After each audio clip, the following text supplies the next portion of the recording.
السلام عليكم. لا تنسوا الاعجاب بالفيديو والاشتراك في القناة تشجيعا لنا لنستمر بنشر المزيد إن شاء الله.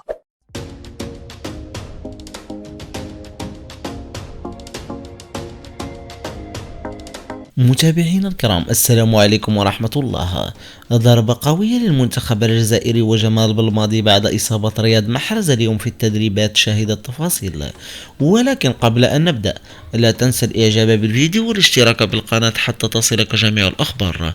شكرا لكم جزيل الشكر. أعلن الاتحاد الجزائري لكرة القدم اليوم الاثنين أن رياض محرز مهاجم فريق الأهلي السعودي تعرض لإصابة على مستوى اليد اليسرى، الشيء الذي عقد أمور الناخب الوطني جمال بلماضي. وأوضح الاتحاد في بيان له أن الجهاز الفني وبعد استشارة الجهاز الطبي قرر عدم استبعاد رياض محرز الذي حضر مع المنتخب إلى توغو لخوض معسكر إعدادي تتخلى مباراة ودية أمام توغو الجمعة المقبل، ثم منتخب بوروندي في 9 من الشهر الحالي، قبل السفر في اليوم التالي لمدينة بواكي الإيفوارية التي تستضيف مباريات المجموعة الرابعة.